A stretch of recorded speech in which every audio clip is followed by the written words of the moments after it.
maybe another few more may join, but I thought let them join during the course of the time. Okay, fine. Yeah.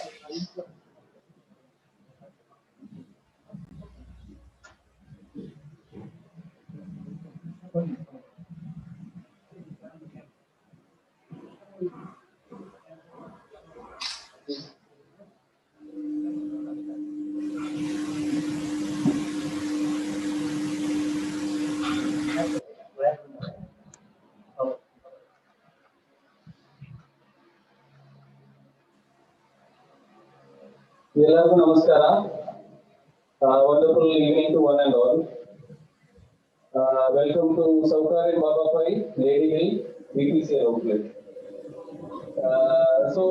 For your information, Bhaskar sir and Prakash sir, we have with us some of our customers. Some of our customers, and we have some of our staff from our outlets also, because they also should be aware regarding the conservation of energy and conservation of fuel. So now ಇಲ್ಲಿ ಇವತ್ತು ನಮ್ದು ಸಕ್ಷಮ್ ಅಂತ ಹೇಳಿ, so ಅದನ್ನು ಮುಂಚೆ ನಾವು BPCL ಬಗ್ಗೆ ಒಂದು ಹೇಳ್ತೀನಿ.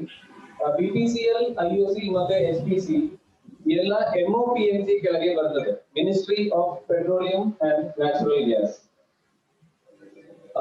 ಸೊ ಈಗ ನಮ್ದು MOPNG ಕೆಳಗೆ we have a non-profitable organization that is called PCRA, ಅಂದ್ರೆ Petroleum Conservation Research Association. So ಅದೊಂದು non-profitable organization of MOPNG. So ಅವರು ಪ್ರತಿಯೊಂದು ವರ್ಷ ನಾವು ಸಕ್ಷಮ್ ಅಂತ ಹೇಳಿ, ಸಕ್ಷಮ್ ಅಂದ್ರೆ ಸಂರಕ್ಷಣ್ ಕ್ಷಮತಾ, ಅಂದ್ರೆ ಕನ್ಸರ್ವೇಷನ್ ಆಫ್ ಫ್ಯೂಯಲ್. ಈಗ ನಿಮಗೆ ಗೊತ್ತಿರಬಹುದು, ಪೆಟ್ರೋಲ್, ಡೀಸೆಲ್ ಇದೆಲ್ಲ non renewable sources of energy, ಅಂದ್ರೆ ಎಲ್ಲ ಖಾಲಿ ಆಗ್ತದೆ. So in order to conserve fuel, ನಾವು ಸಕ್ಷಮ್ ಅಂತ ಹೇಳಿ ಒಂದು ನಮ್ದು ಪಬ್ಲಿಕ್ ಗೆ ಅವೇರ್ನೆಸ್ ಕೊಡ್ಲಿಕ್ಕೆ ಮತ್ತೆ ಎಲ್ಲರಿಗೆ ನಮ್ದು ಫ್ಯೂಯಲ್ ಹೇಗೆ ಕನ್ಸರ್ವ್ ಮಾಡಬಹುದು ಅಂತ ಒಂದು ಅವೇರ್ನೆಸ್ ಕೊಡ್ಲಿಕ್ಕೆ ನಾವು ಸಕ್ಷಮ್ ಅಂತ ಹೇಳಿ ನಾವು ಒಂದು ಪ್ರೋಗ್ರಾಮ್ ಮಾಡ್ತೀವಿ ಪ್ರತಿ ವರ್ಷ. ಸೊ ಈ ಒಂದು ಸಕ್ಷಮ್ ಮಹೋತ್ಸವ 2021 ಈಗ January 16th ಇಂದ ಈಗ ಚಾಲು ಆಗಿದೆ.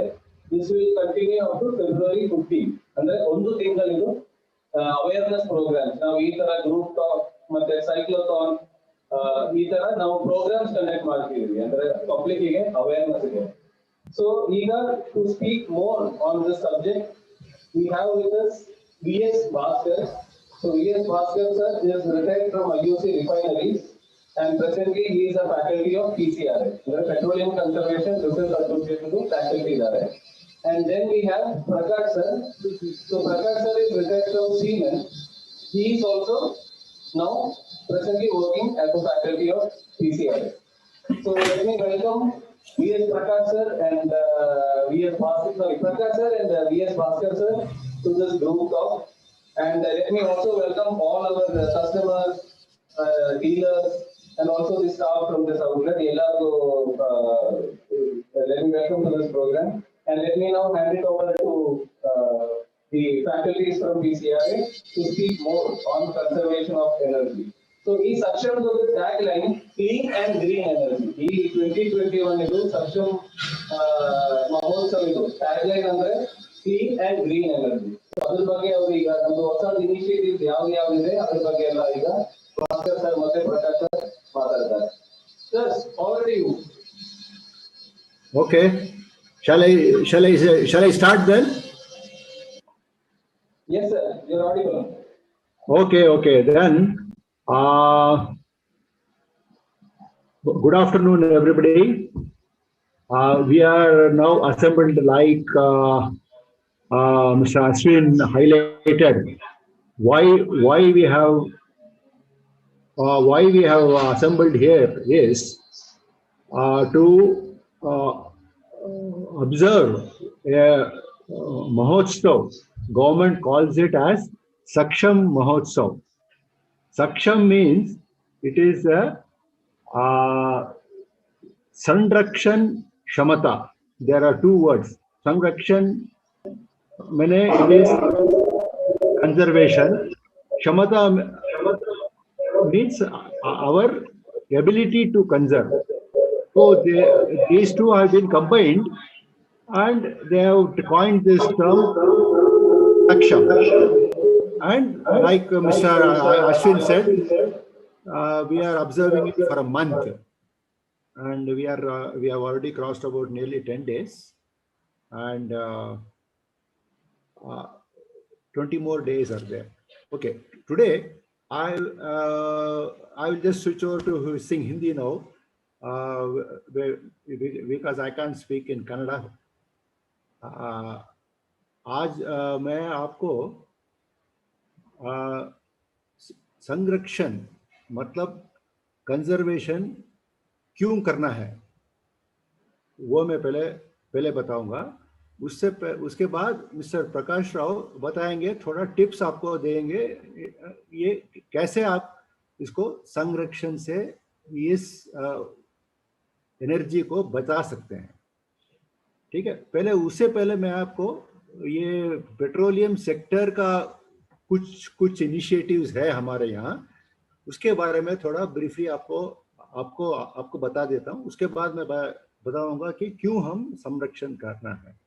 मुझे थोड़ा 1-2 मिनट दीजिए, मैं शेयर स्क्रीन स्टार्ट करता हूँ अभी।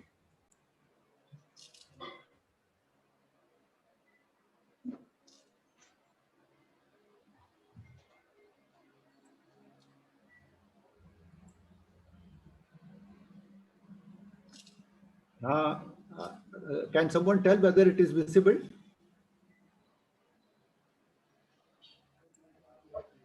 Not yet, sir. Okay. Not yet. I have actually started. Not yet. Not yet, sir.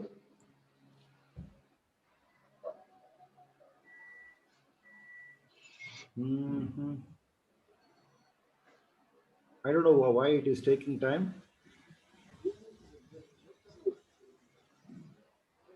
Presentation is not visible, sir. Presentation is not visible. Then You are visible. oh wait. I think I have not highlighted it probably.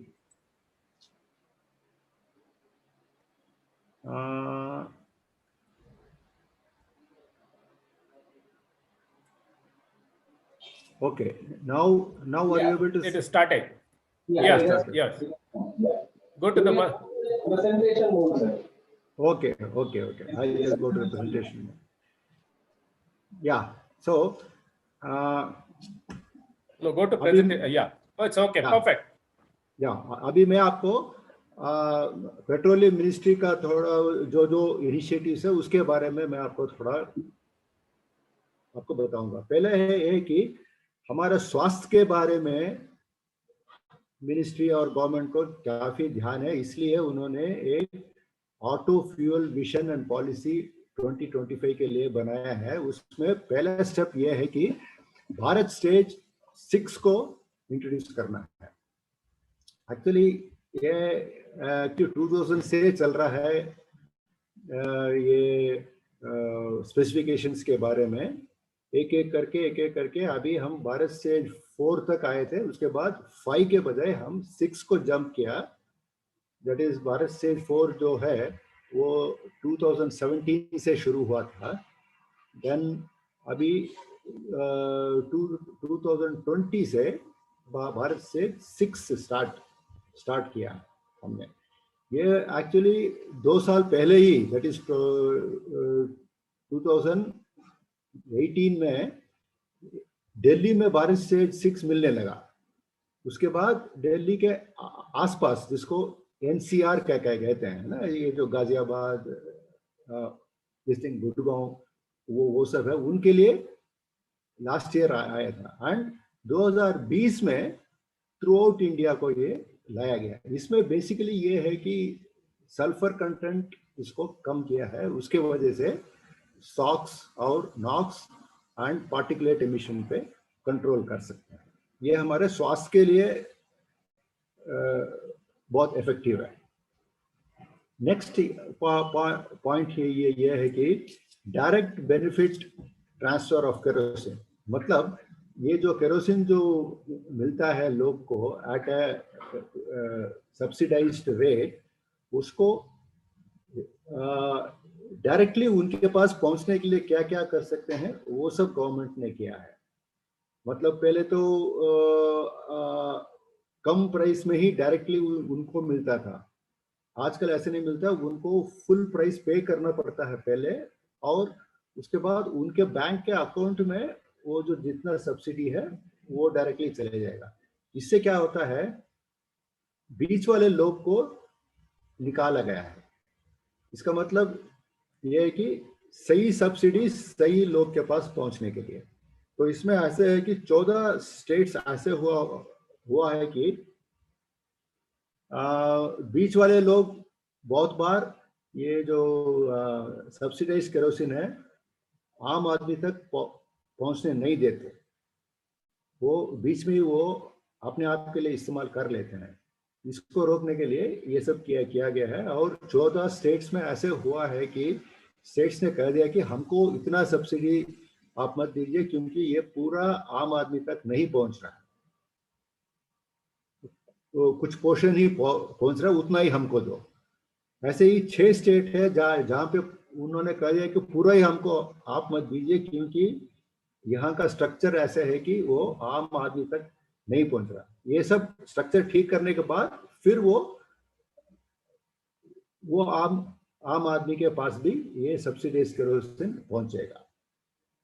अगला point ये है कि door to door delivery.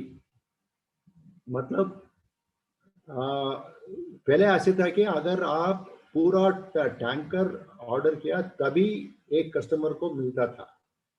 अभी ऐसे नहीं है कि थोड़ा भी उसमें पार्ट ऑर्डर भी है, जैसे 3 KL हो या 6 KL हो, उनके लिए भी अलग अलग ब्राउजर्स बनाए गए हैं जो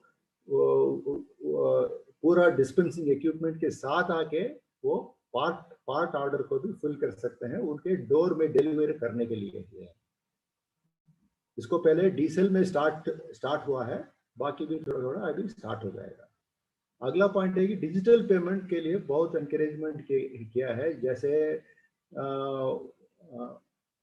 पॉइंट ऑफ सेल टर्मिनल्स दिया गया है, ई वैलेट फैसिलिटीज दिया गया, एंड भीम का यूपीआई को इंट्रोड्यूस किया है। तो अभी क्या है, अभी के हिसाब से 30% अभी रिटेल में डिजिटल पेमेंट चलता है और एलपीजी में 13% चलता है।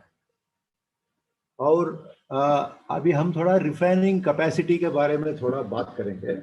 अभी हमारे कंट्री में 23 रिफाइनरीज है, 23 रिफाइनरी है, उसमें 18 रिफाइनरी पब्लिक सेक्टर में है, पूरा पब्लिक सेक्टर में, 3 रिफाइनरी प्राइवेट सेक्टर में है और 2 रिफाइनरी जॉइंट वेंचर में है। तो ये कुल मिला के 23 रिफाइनरी हो गया और इनको सब मिला के इनका इंस्टॉल्ड कैपेसिटी है 250 मिलियन मेट्रिक टन।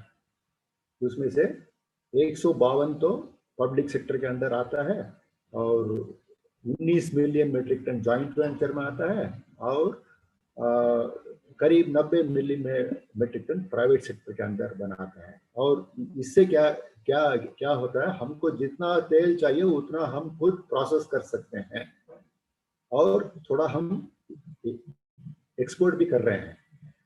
हमारा पास प्रोसेसिंग कैपेसिटी तो पूरा है मगर जनरेशन कैपेसिटी तो हमारे पास पूरा नहीं है। हमारे पास खाली 15% या 20% तक ही हमको जितना भी चाहिए, जैसे आप देख रहे हैं हमको करीब 240 या उतना मिलियन मेट्रिक टन चाहिए, उसमें से हमको खाली 15% या 20%, मतलब 35 मिलियन मेट्रिक टन या 40 मिलियन मेट्रिक टन ही हमको मिलता है, बाकी सब हम इंपोर्ट कर रहे हैं। वो भी एक वजह है कि संरक्षण का इम्पोर्टेंस है ये, वो मैं थोड़े बाद में बताऊंगा जब मैं वो पॉइंट को कहूँगा। और दूसरा पॉइंट जो पेट्रोलियम मिनिस्ट्री ने सपोर्ट कर रहे हैं वो है स्टार्टअप इंडिया के अंडर। ये तो स्टार्टअप इंडिया तो 2016 में स्टार्ट हुआ था, मगर उसके इनिशिएटिव ऐसे है कि जैसे पेट्रोलियम मिनिस्ट्री के पास इतने हमारे डीलर्स हैं, डिस्ट्रीब्यूटर्स हैं, उनके सबके बीच में से या बाहर में से जो एंटरप्रेन्योरशिप अगर बढ़ाना चाहते हैं उनके लिए ये प्रमोट किया गया है। इनका ऐसा है कि पब्लिक एडवर्टाइजमेंट्स में से एप्लीकेशंस बुलाते हैं, जो स्टार्टअप इनिशिएटिव जो है, ये सब थोड़ा बहुत ऑयल सेक्टर के साथ जुड़ा होना चाहिए। ऑयल सेक्टर को कुछ ना कुछ फायदा होना चाहिए इसमें। उसके जो हैं उनके लिए सब फंडिंग करते हैं और उनको जरा ट्रेनिंग वगैरह देते हैं, या कुछ गवर्नमेंट केयर चाहिए उसको सब लेते हैं। और बाहर से जो कुछ हमारे इंटरनेशनल लेवल में भी कुछ सहायता चाहिए, उसके लिए भी इनको इस्तेमाल करते हैं। इससे क्या होता है कि स्टार्टअप के लिए लोग ज़्यादा इंटरेस्ट लेके आ सकते हैं। एंड नेक्स्ट पॉइंट ये है कि स्किल डेवलपमेंट, मतलब ये जो स्किल इंडिया इनिशिएटिव आपको सुने होंगे, ये तो 215 से ही चल रहा है। इसमें से हाइड्रोकार्बन सेक्टर में स्किल डेवलपमेंट इंस्टीट्यूट्स, मतलब जो स्किल थोड़े लोग से हैं उनको सब डेवलप करने के लिए इंस्टीट्यूट लगाया गया है। कई सिटीज में है, अभी कुछ 15-20 सिटीज में अभी लगा है, और ऐसे ही ये सब फैल रहा है। और प्रधानमंत्री कौशल विकास योजना, ये ऐसा है कि ये सब सर्टिफाई करने के लिए, मतलब हमारे जैसे डीलर, डिस्ट्रीब्यूटर और कॉन्ट्रैक्टर के अंदर जो काम कर रहे हैं, उनके पास स्किल है मगर उनके पास सर्टिफिकेट नहीं है, उनके लिए सब सर्टिफिकेट्स इशू करने के लिए ये सब किया है। अभी तक हमने 85,000 सर्टिफिकेट्स इशू किए हैं, ताकि ये लोग बाहर जाके भी काम ढूंढ सके। नेक्स्ट पॉइंट इज स्वच्छ भारत मिशन। मतलब ये जो स्वच्छ भारत मिशन तो चल रहा है, आप लोग भी बहुत सुने होंगे इसके बारे में, मगर अभी एक नया क्या काम है कि पहले ऐसा था कि अगर क्लीन टॉयलेट नहीं है तो उनको खाली एक चिट्ठी लिखते हैं या इन्फॉर्म करते हैं बस, मगर अभी वो सब मेजर इरेगुलरिटी के अंदर उसको लिस्ट कर देंगे। मतलब एक डीलर है, उनके पास क्लीन टॉयलेट नहीं है, तो वो मेजर इरेगुलरिटी के अंदर आएगा, ताकि मिनिस्ट्री से उसके ऊपर ध्यान जाता है और उसके पेनल्टी भी लग सकता है। ये सब इसको स्वच्छ भारत को इस दिन बढ़ावा देने के लिए है।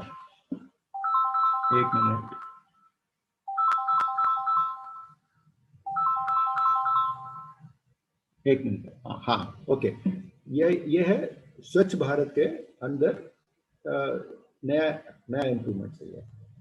और जैसे मैं कहा था, हमारे यहाँ तो 15% या 20% ही हमको कच्चा तेल मिलता है, ठीक है। तो इसमें हाइड्रोकार्बन रिसोर्सेज हमारे पास कितना है, ये है कि पहले तो बताया गया कि करीब 28 बिलियन टन हमारे पास हैं, मगर अभी इसको री असेस करके इसको 42 मिलियन तक अभी हमारे पास है। वैसा पहले भी था मगर हमको वो दिखा नहीं था, अभी उसको और ज्यादा उसको असेसमेंट अच्छा करके उसको ज्यादा दिखाया है। एंड एक नेशनल डेटा रिपोजिटरी बोल के स्टार्ट किया है, उसमें ये जो पॉइंट्स देखे हैं, that is 2D seismic data, 3D seismic data and well and log data, well report, ये सब उसके अंदर रिपोजिटरी डेटा बैंक जैसे बनाते हैं। पहले से है ये सब, मगर इसमें एक ऑर्डरली नहीं है उसमें कि सीस्मिक डेटा मतलब ये जो भूकंप जो आता है, कहाँ कहाँ भूकंप ज्यादा आ सकता है, कहाँ पे ठीक है, उसके बारे में ये सब है। और एक जगह में कितना बोर डाल के उसमें कच्चा तेल निकालने के लिए, जैसे आप देख रहे हैं 19,000 जगह पे ये खोदा गया है। ऐसे रिपोर्ट उसमें तो 40,000 का रिपोर्ट निकाला है, उसमें से खाली आधा से ही उसमें वो डाला गया है, डेटा है, और उसमें से भी बहुत ही कम 10% या उसमें से ही हमको तेल वैसे निकलता है। और इसके अलावा हमारे कई सारे और भी इनिशिएटिव्स हैं, जैसे कि हाइड्रोकार्बन का कहाँ कहाँ मिलता है कच्चा तेल, उसको डेवलप करने के लिए है। और अनकन्वेंशनल हाइड्रोकार्बन मतलब खाली तेल से नहीं निकालेंगे, कार्बन बेड से मीथेन, मीथेन जो जो नेचुरल गैस है उसको मीथेन है, वो कार्बन बेड से निकालने के लिए है। और शेल गैस और ऑयल से भी पेट्रोलियम प्रोडक्ट्स निकालने के लिए है। ये सब अनकन्वेंशनल हाइड्रोकार्बन है। और उसके बाद इसको जो जो तेल तेल हम फाइंड आउट करते हैं उसको पैसा में कैसे बदल सकते हैं, उसके लिए भी गाइडलाइंस दे देते हैं। जितना जल्दी उसको पैसे में बदल सकते हैं उतना जल्दी बदलने के लिए। और भूकंप के बारे में जो जो प्रोग्राम्स हैं वो सब भी सबको मिल मिल रहे हैं। और उसके बाद है simplification of procedures and process, मतलब जो जो डॉक्यूमेंट सबमिट करते हैं कि इस जगह में इतना खोदा गया है और इसमें इतना तेल है, और ये सब डॉक्यूमेंट सब सेल्फ सर्टिफिकेशन के हिसाब से ही आजकल प्रोसेस होने लगा है, ताकि टाइम ना वेस्ट हो। इसका चेकिंग सब तो होगा ही, मगर टाइम जल्दी करने के लिए सेल्फ सर्टिफिकेशन के हिसाब से कर रहे हैं। उसके बाद स्मॉल फील्ड पॉलिसी बनाया गया है, मतलब छोटा छोटा तेल दैट इज कम क्वांटिटी तेल जहां भी मिलता है उसको भी बढ़ावा देने के लिए। खाली ऐसे नहीं कि इतना तेल इतना इतना ज्यादा मिलेगा तभी उसको बढ़ावा देंगे, कम भी बढ़ावा देने के लिए भी। और जो जो प्रोडक्शन शेयरिंग कॉन्ट्रैक्ट्स जो है पहले उसको एक्सटेंशन देने के लिए भी बहुत वो चल रहा है। और ये जो प्रोडक्शन शेयरिंग कॉन्ट्रैक्ट जो है अभी उसको फाइनेंस शेयरिंग कॉन्ट्रैक्ट को भी बदल सकते हैं। मतलब जितना तेल है उसको शेयर ना करे, जितना पैसा मिलता है उसको शेयर करने के लिए। अभी हमने आपको बताया कि ये सब इनिशिएटिव पेट्रोलियम सेक्टर में हो रहा है। ओके, अभी हम आपको बताएंगे, जैसे हमने बताया कि ये कंजर्वेशन क्यों करना है, that is संरक्षण क्यों करना है हम। तो अभी आप अगर देखेंगे तो अभी आपको क्या क्या ऊर्जा आप इस्तेमाल कर रहे हैं, आप तो देखेंगे इधर उधर देखेंगे आपका तो बहुत इलेक्ट्रिसिटी इस्तेमाल हो रहा है। जैसे आपका प्रोजेक्टर के सामने है, आपका फैन चल रहा है, आपका एयर कंडीशनिंग चल रहा है, और आपके घर में इतने कंप्यूटर्स हैं और इतने गैजेट्स हैं, वो सभी इलेक्ट्रिसिटी में चल रहा है। और इलेक्ट्रिसिटी जो है वो हमको प्रगति में डायरेक्टली नहीं मिलता, उसको हम जनरेट करना पड़ता है। मतलब कोई और फ्यूल लेके उसको जनरेट करके उसको लाना पड़ता है।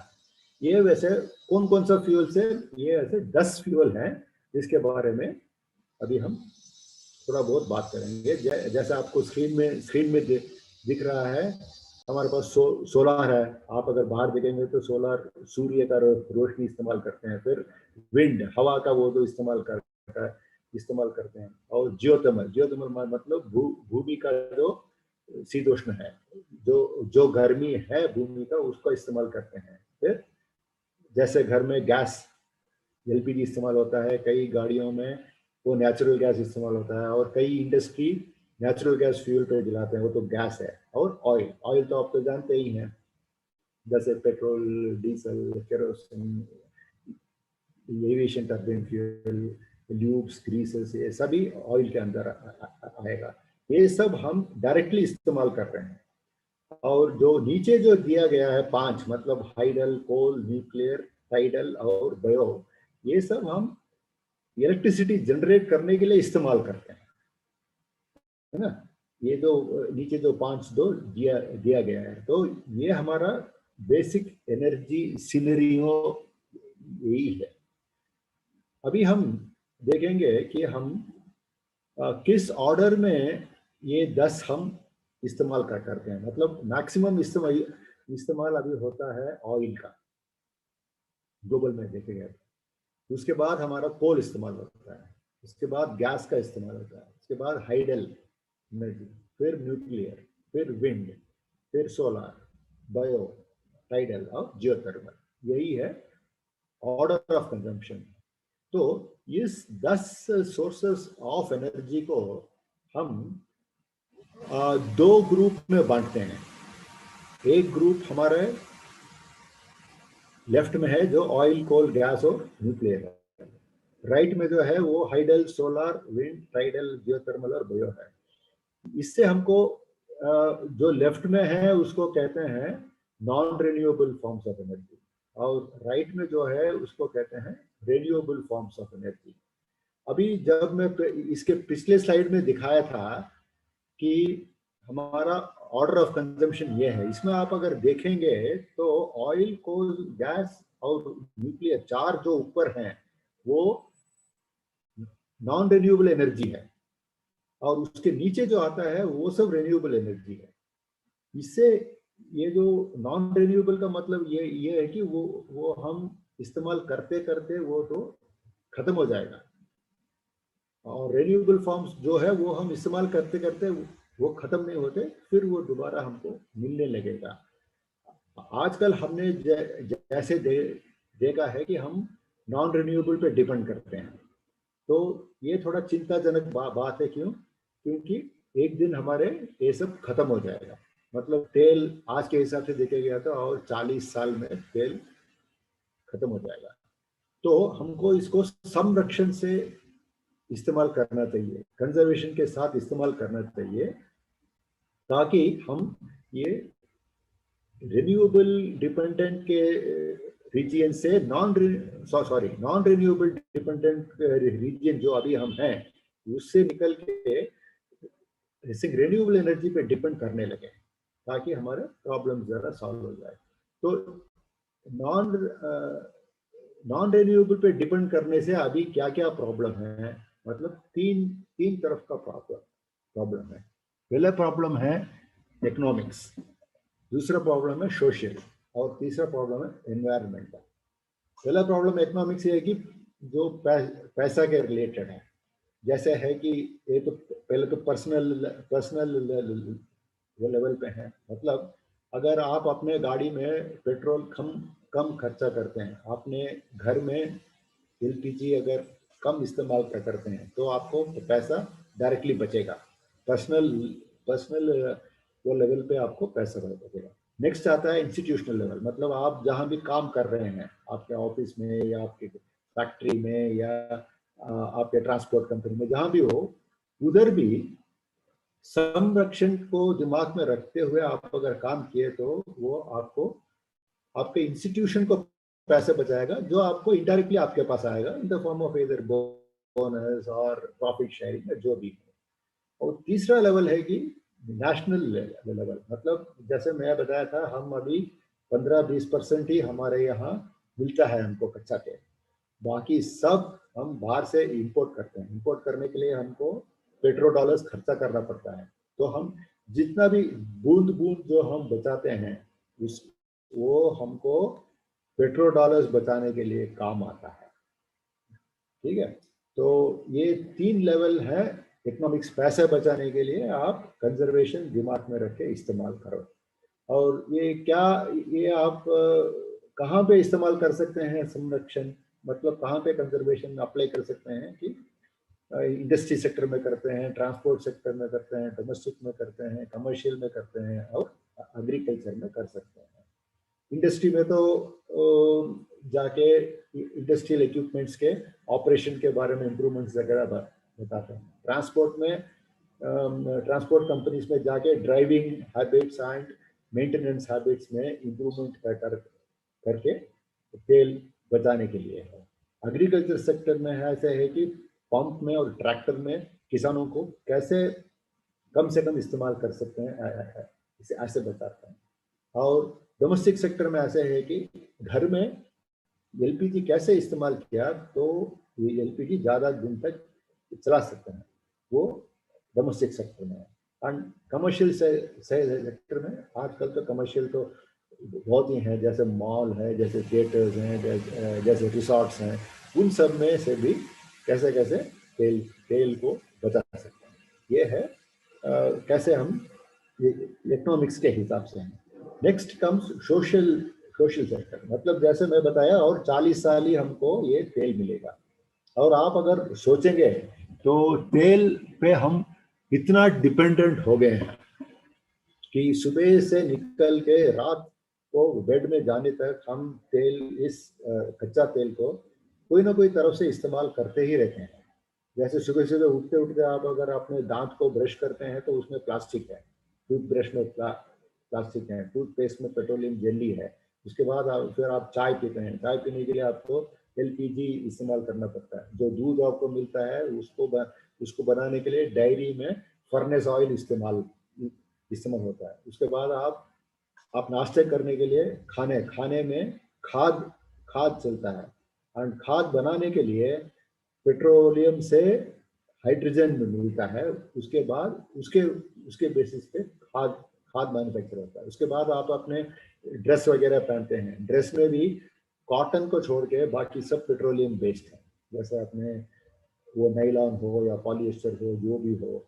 उसके बाद आप निकल के बाहर बाहर चलते हैं ऑफिस को जाने के लिए या कॉलेज को जाने के लिए, जहाँ पे जाने के लिए आपको पेट्रोल या डीजल का इस्तेमाल करना पड़ता है। और आप सड़क इस्तेमाल करते हैं, सड़क में कार, दैट इज एस्फॉल्टिंग्स, वो लगाते हैं। और गाड़ियों में जब चलते हैं तो ल्यूब्स एंड ग्रीसेस लगाते हैं। ऐसे आपको देखे गए तो सुबह से लेकर रात तक आप पेट्रोलियम के ऊपर इतना डिपेंड हो गया है कि बिना पेट्रोलियम आजकल जीना बहुत ही मुश्किल है। मगर पेट्रोलियम तो और तो 40 साल ही आएगा, तो आपका कैसे क्या करेंगे? इसके लिए सब ऑल्टरनेटिव फ्यूल्स को सोच रहे हैं। जैसे हैं डीजल के जगह में बायोडीजल, और पेट्रोल के जगह में ethanol combined petrol, aviation turbine fuel की जगह में बायो से एविएशन टर्बाइन फ्यूल कैसे बना सकते हैं। ऐसे ही सभी चीजों को पेट्रोलियम से दूर होके नॉन पेट्रोलियम के ऊपर डिपेंडेंस के लिए हम ट्राई कर रहे हैं। और हम जितना पेट्रोलियम मिलेगा, अभी 40 साल बोला, उसको 41 बढ़ाओ या 42 साल, 1-2 साल से बढ़ा के दिया तो उतना टाइम हम हमारे रिसर्च लोगों को ज़्यादा टाइम दे सकते हैं। वो है social point of view. Third point is environmental point of view. इस साल का टॉपिक ही वही है कि ग्रीन एंड क्लीन एनर्जी है, मतलब एनवायरमेंटल, इससे प्रदूषण को अच्छी तरफ से साफ तरफ से रखना चाहिए। इसमें सल्फर, नाइट्रोजन और पार्टिकुलेट के लिए फ्यूल के क्वालिटी को हमने भारत स्टेज 6 बना के उसको हम टेक केयर कर रहे हैं। और खाली फ्यूल अच्छा डालने से नहीं चलेगा, वो चलने वाले गाड़ियों का मशीन भी अच्छा होना चाहिए। उसके लिए ऑटोमोबाइल इंडस्ट्री अपने तरफ से पूरे कोशिश कर रहे हैं। और इनको छोड़ के ये सब को मिला के कार्बन डाइऑक्साइड की वजह से हमारा एनवायरनमेंट बहुत खराब हो रहा है। कार्बन डाइऑक्साइड कहाँ से मिलता है? जब हम फ्यूल जलाते हैं तब कार्बन डाइऑक्साइड इवॉल्व होता है। इसीलिए अगर आप अपने फ्यूल को इस्तेमाल करने में अच्छी ध्यान लगा के कम से कम इसको इस्तेमाल किया तो आपका ये कार्बन डाइऑक्साइड जो इवॉल्व होता है वो हमें हानिकारक नहीं होगा। कार्बन डाइऑक्साइड तो इवॉल्व तो होगा ही, और इसको बैलेंस करने के लिए प्रगति ने हमको प्लांट्स दिया है, दैट इज हरा भरा ग्रीनरी वगैरह वो सब दिया है। ये जो कार्बन डाइऑक्साइड जो हम इस्तेमाल करके बाहर फेंकते हैं उसको सब ये जो प्लांट्स वो अब्जॉर्ब करके अपने लिए, पेट के लिए जो बनाते हैं ना, खाना बनाना और फ्रूट्स बनाना, वो सब मिलता है। वो सब कार्बन डाइऑक्साइड अब्जॉर्ब करके ऑक्सीजन को निकाल के, तो ये ऑक्सीजन और कार्बन डाइऑक्साइड का बैलेंस प्रगति में चलता है। मगर हम अगर ज्यादा कार्बन डाइऑक्साइड दिए तो प्रगति को वो तो इसको बैलेंस कर नहीं पाता है। इसीलिए ये ग्रीन हाउस गैस खराब हो जाता है। तो हमारा आइडिया ये है कि आप इस्तेमाल करो फ्यूल को, मगर ठीक तरह से इस्तेमाल करो, ताकि जितने कम से कम कार्बन डाइऑक्साइड इवॉल्व कर सकते हैं उतना ही कार्बन डाइऑक्साइड इवॉल्व करो, ताकि हमारे ग्रीनरी, और दूसरी तरफ से आप क्या कर सकते हैं, ग्रीनरी बढ़ा सकते हैं। ज्यादा से ज्यादा पेड़ लगाओ, ज्यादा से ज्यादा ग्रीनरी को बढ़ाओ, ताकि ये कार्बन डाइऑक्साइड अब्जॉर्ब करके ऑक्सीजन को निकाल सकें और ग्रीन हाउस गैस को अच्छी तरह से मेंटेन कर सकें। आप लोग तो सुने होंगे कि ग्लोबल वार्मिंग हो रहा है। ग्लोबल वार्मिंग का मतलब ये है कि ये जो ग्रीन हाउस गैस जो अफेक्ट होता है उसके वजह से ज़्यादा गर्मी धरती पर ठहर जाता है। ज़्यादा गर्मी अगर धरती पर ठहर जाता है तो ज़्यादा आइस मेल्ट होता है, बर्फ ज़्यादा मेल्ट होता है। बर्फ ज़्यादा मेल्ट होता है तो समुद्र का तट बढ़ेगा, that is sea level increase होता है। अगर सी लेवल इंक्रीज होता है तो क्या होता है, वो बारिश को अफेक्ट करता है। बारिश अफेक्ट होता है तो nitrogen cycle, sulphur cycle, agriculture cycle सभी अफेक्ट हो जाता है। तो वो हमारे हेल्थ पे अफेक्ट होता है। तो ये वैसे घुमा फिरा के ये कार्बन डाइऑक्साइड एंड और ग्रीन हाउस गैसेस के वजह से ये प्रॉब्लम सब आ रही है। तो आप अगर संरक्षण को दिमाग में रखे हुए काम किए तो ये इसको हम बचा सकते हैं। तो इससे मैं अभी अपने टॉक्स को ख़त्म करता हूँ एंड और मिस्टर प्रकाश राव को अभी थोड़ा टिप्स दे देंगे कि आप इसको कैसे तेल को कम कर सकते हैं। मैं तो अभी आपको बताया कि क्यों कम करना है, वो अभी बताएंगे कि इसको कैसे कम कर सकते हैं। Thank you mister Prakash Rao, you can start. You stop your sharing. In between, Yeah, can sharing. we have a suction plate, sir? Yeah, sure. Yes, sir. We will have a suction plate. Right. So I request everyone to please stand up. It's just I'll just read out. You can just repeat. Okay. You can have your hands like this.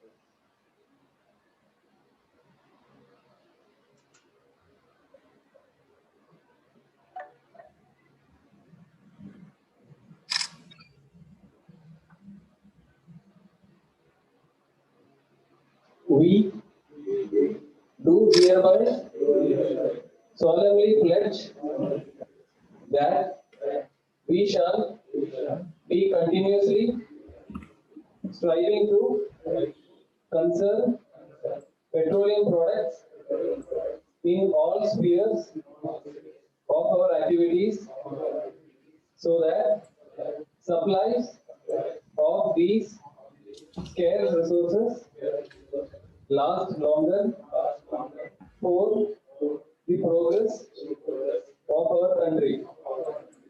We will shoulder the responsibility of a good citizen and endeavor to create awareness among the masses to avoid wasteful use of petroleum products so as to build a new and healthy India for our future generations by ensuring a better environment. Thank you. Thank you, Bhaskar sir. Now Thank you. Prakash sir, he will give you a few tips on conservation of fuel for our driver community and even for our customers who are using vehicles. Prakash sir, please. Okay, thank you. Give me 2 minutes to start the screen. No problem, sir.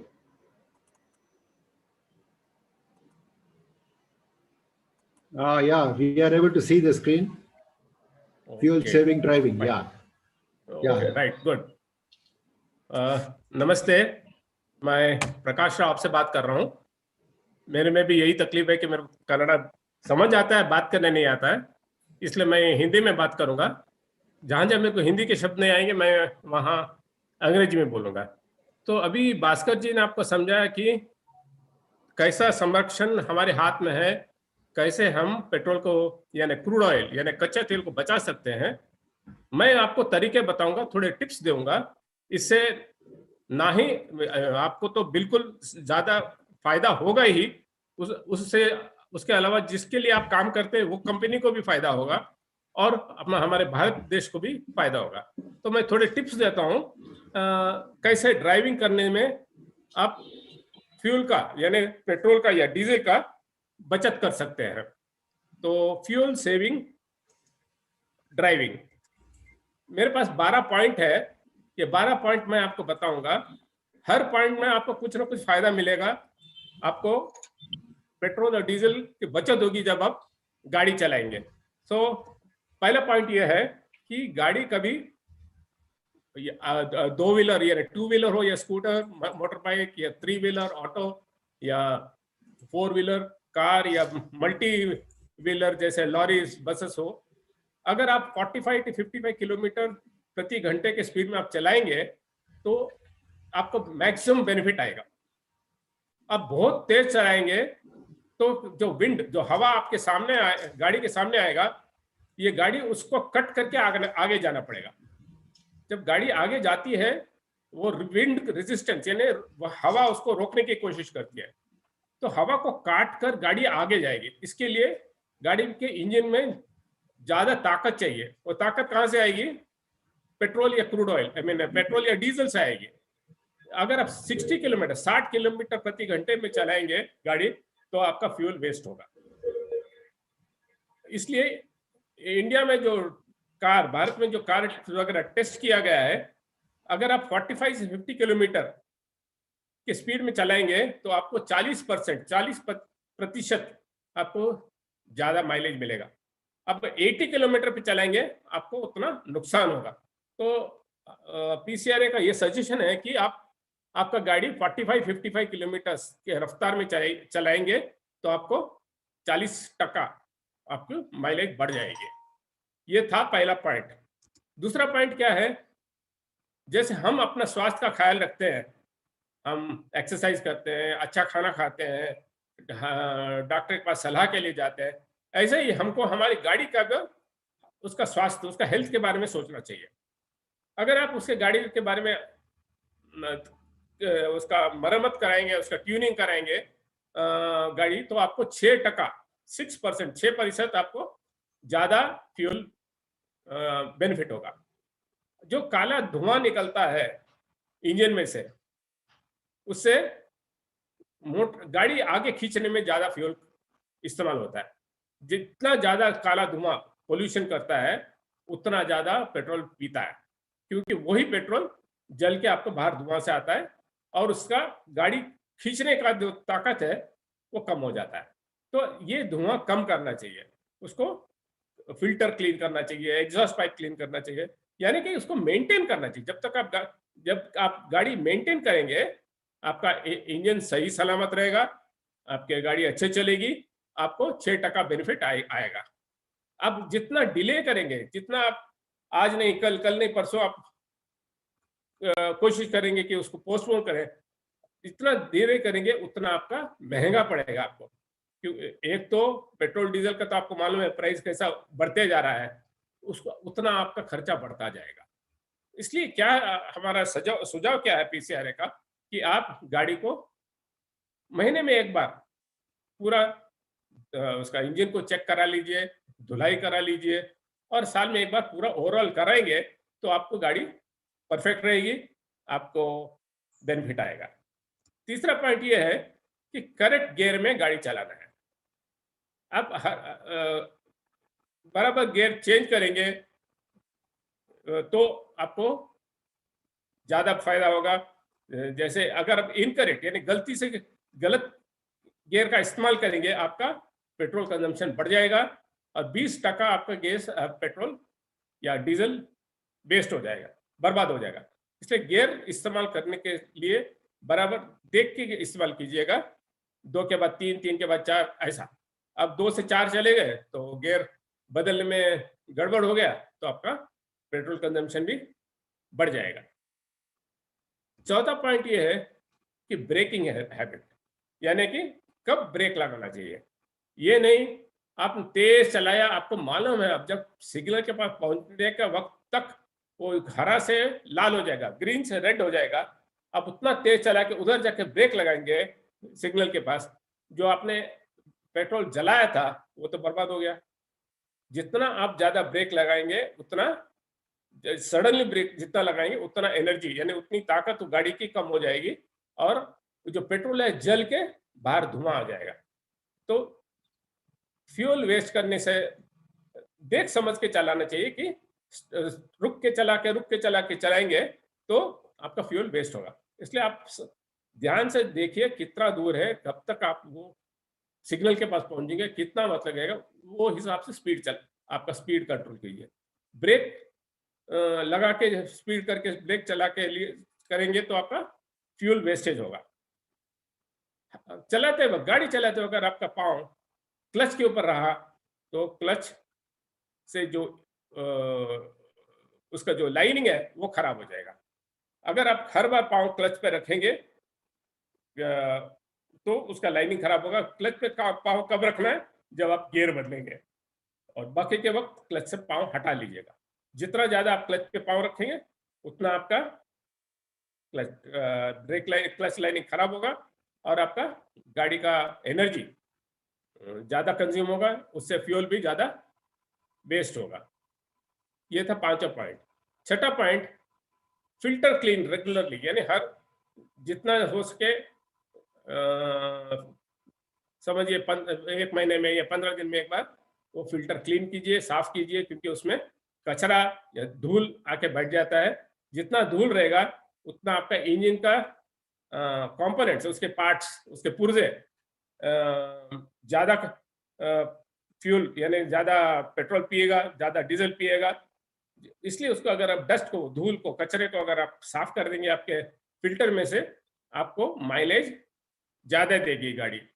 तो सुझाव ये है कि filter जब जहां तक हो सके उसको साफ रखिए, उसमें इंजन खराब ना होने दीजिए, फिल्टर को क्लीन करते रहिए ताकि आपको माइलेज बेस्ट, अच्छा माइलेज मिले। 7वां पॉइंट है टायर के बारे में। टायर प्रेशर चेक करते रहना चाहिए। अगर आप टायर के प्रेशर में हवा कम है तो अगर जो चपटा फ्लैट टायर है, जो जमीन को पूरा लगता है, तो आपका क्योंकि उसको ज्यादा अगेन प्रेशर चाहिए, ज्यादा रेजिस्टेंस को हट के आगे जाने के लिए उसको ज्यादा पेट्रोल चाहिए। तो टायर का प्रेशर चेक कर लिए। अगर प्रेशर कम है, 25% प्रेशर कम है, तो आपका पेट्रोल 10% ज्यादा खर्चा होगा और आपका टायर का जिंदगी 25% कम हो जाएगी। तो अगर टायर का प्रेशर बराबर है तो आपको 5-10% का फायदा होगा। तो टायर का प्रेशर चेक करते रहिए। अगर आप रेडियल टायर यूज करेंगे तो आपको 3 से 7% ज्यादा लाइफ आएगा फिर टायर का, और आपकी पेट्रोल और ये फ्यूल का भी बचत होगी। तो सुझाव ये है कि टायर प्रेशर हर बार चेक कीजिए। कम है तो प्रेशर बराबर रखिए, ज्यादा भी नहीं, कम भी नहीं, और हो सके तो रेडियल टायर इस्तेमाल कीजिए। रेडियल टायर से आपको 3 से 7% फायदा होगा। उसके रेडियल की लाइफ यानी उसकी जान भी ज्यादा है नॉर्मल टायर के कंपेयर करने से। अगर आप सिग्नल के पास रुकते हैं या गेट, कोई ट्रैफिक सिग्नल के पास या रेलवे इंजन के क्या क्या बोलते हैं गेट के पास रुकते हैं, अगर आपको मालूम है 15-20 सेकंड से ज्यादा रुक रहे हैं तो इंजन को ऑफ कर लीजिएगा। आप देखते होंगे सिटीज में सिग्नल के पास हर बार ऑपोजिट डायरेक्शन, उल्टे डायरेक्शन से ट्रैफिक को छोड़ते हैं और बाकी के 2 डायरेक्शन को रोक लेते हैं। अब फर्ज कीजिए हम तो बैंगलोर से आपको बात कर रहे हैं और एक सिग्नल पे 4 दिशाएं होती हैं, सामने की 2 दिशाएं को गाड़ी छोड़ते हैं और बाकी 2 दिशाओं को गाड़ी रोक जाते हैं, क्योंकि लाल बत्ती होती है तो गाड़ी रुक जाती है। अब फर्ज कीजिए एक जगह 100 गाड़ियां रुकी हैं तो दूसरी जगह भी 100 गाड़ी रुकी रहती है, तो 200 गाड़ियां रुकी हैं और सबके इंजन ऑन है। तो समझ लिए एक सिग्नल बदलने में 1 मिनट यानी 60 सेकंड टाइम लगता है, और 60 सेकंड में समझिए एक गाड़ी 5 ड्रॉप, मैं बहुत कंजूस हूं इस बात में, सिर्फ 5 ड्रॉप बोलता हूं, 5 ड्रॉप फ्यूल यानी पेट्रोल या डीजल जलता है तो 200 गाड़ी में कितना हो गया? 1000 ड्रॉप पेट्रोल या डीजल जल गया। 1000 ड्रॉप मतलब समझ लिए कम से कम 2 लीटर, समझ लीजिए 2 लीटर पेट्रोल एक सिग्नल चेंज में। ऐसा दिन में कितने वही सिग्नल पे कितनी बार सिग्नल चेंज होता है, कम से कम 500 बार। 500 इंटू 2 लीटर, 1000 लीटर। ऐसे कितने सिग्नल है बेंगलोर में, ऐसे कितने सिग्नल कर्नाटका में, कितने सिग्नल भारत में। तो ये आप हिसाब लगा लीजिए कितना पेट्रोल डीजल सिग्नल चेंज के वजह से, जहां इंजन ऑफ नहीं होता है, कितना पेट्रोल बेकार में जल रहा है। तो सुझाव ये है कि अगर आप सिग्नल पे या गेट पे 15 सेकंड से ज्यादा रुकते हैं तो इंजन को ऑफ कर दीजिए।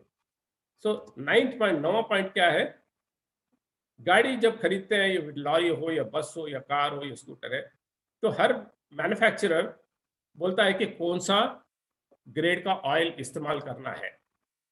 वो उसके कैटलॉग में, बुकलेट में और गाड़ी के इंजन के हुड के नीचे स्टिकर लगाते हैं कि कौन सा ऑयल इस्तेमाल करना। वही ग्रेड का ऑयल आप, लुब्रिकेंट ऑयल सब वही यूज कीजिए, क्योंकि अगर ऑयल जो आप उसमें, अगर इंजन थिक है यानी भारी वाला है, यानी क्या बोलते हैं, उसका इतना फ्लूइडी नहीं है, तो आपका इंजन का कंजम्पशन, पेट्रोल का कंजम्पशन 2% बढ़ जाएगा। तो जो रिकमेंड करता है मैन्युफैक्चरर, समझो आपका मारुति है तो मारुति वाले कौन सा ग्रेड इंजन ऑयल बोला है, वही ग्रेड का ऑयल आप इस्तेमाल कीजिए। आप बदलिए मत, अगर बदलेंगे तो आपका फ्यूल कंजम्पशन यानी आपका पेट्रोल डीजल का खर्चा बढ़ जाएगा। 10वां प्लान, ये क्या होता है, सिटी के लिए ज्यादातर इस्तेमाल है, क्योंकि अगर आपको एक दिन में 5 काम करना है तो आप ऐसा कीजिए, आपका प्लान कर लीजिएगा कि आप कहां से कहां जाएंगे। एक प्लान बना के एक एक पहला काम कीजिए, फिर दूसरा काम कीजिए, फिर तीसरा, चौथा, पांचवा, प्लान के हिसाब से, मैप के हिसाब से करके वापस आपके घर या ऑफिस को आइए। अगर आप घर से निकलेंगे, पहला काम करके वापस घर आएंगे, फिर निकलेंगे, दूसरा काम करके फिर घर आएंगे, फिर घर से निकलेंगे, तीसरा काम करके फिर आए, तो आप हिसाब लगा लीजिए कितने बार जा रहे हैं, वापस आ रहे हैं, जा रहे हैं, वापस आ रहे हैं। इससे क्या होगा, आपका फ्यूल कंजप्शन बढ़ेगा। वही नहीं, अगर ट्रैफिक ज्यादा है और ज्यादा आपका फ्यूल खर्चा होगा, आपका वेस्टेज ज्यादा होगा। इससे आपका पर लीटर यानी हर लीटर का किलोमीटरेज आपका कम हो जाएगा। इसलिए अगर आप प्लान करके निकलेंगे तो आपको फ्यूल कंजप्शन कम होगा।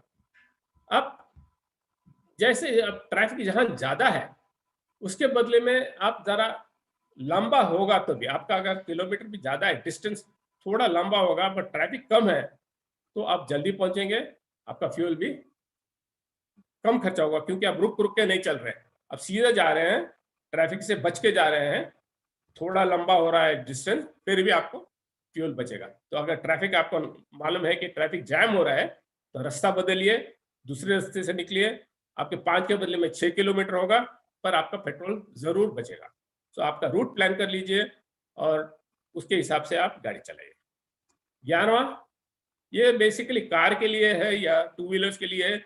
अगर 4 लोग एक कार इस्तेमाल कर सके, 4 कार ले जाने के लिए, समझे घर से आप 4 फैक्ट्री को जा रहे हैं, एक ही फैक्ट्री में काम करते हैं, तो 4 कार लेके जाने के बदले में अगर एक ही कार में 4 लोग बैठ के गए, जो 3 सीट खाली हैं, तो एक कार ही इस्तेमाल होगा, बाकी 3 कार के पेट्रोल बच जाएगा, क्योंकि हर आदमी वहीं जा रहा है, वहीं से वापस आ रहा है।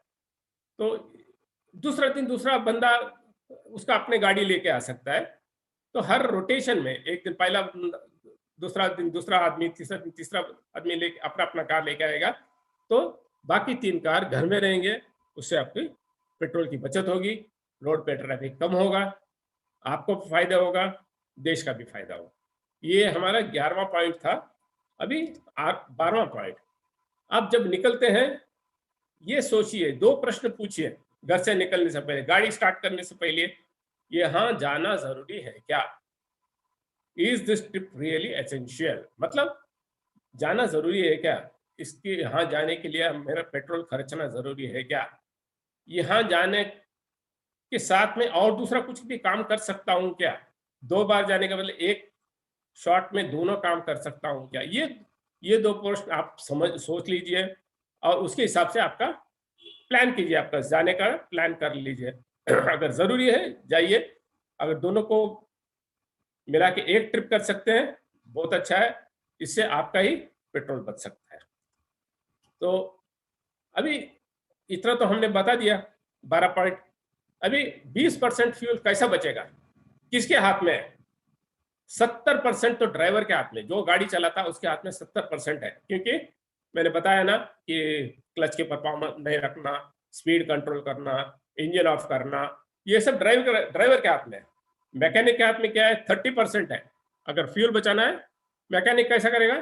फिल्टर क्लीन करेगा, एग्जॉस्ट क्लीन करेगा, इंजन मेंटेन करेगा, ओवरऑल करेगा, कचरा निकालेगा, धूल निकालेगा।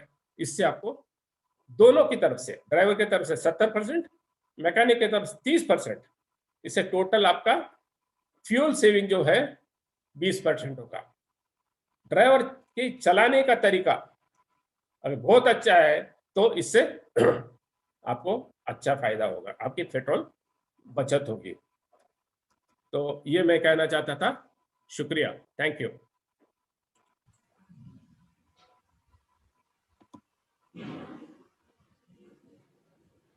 Yes, Thank sir. you, Prakash sir. Yes, sir. So I would like to thank both Prakash sir and Bhaskar sir for the enlightening words.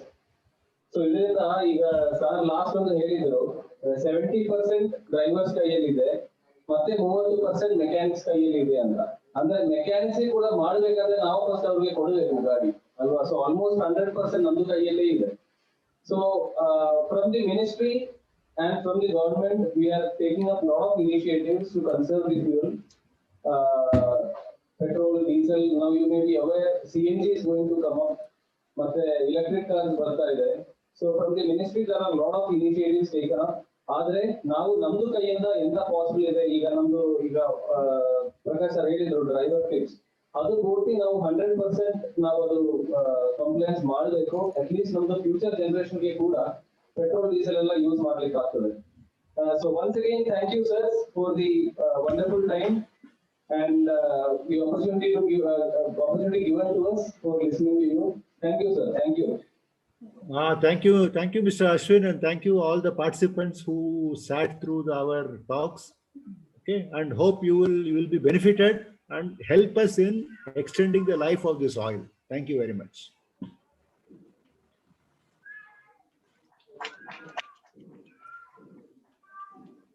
Thank you sir.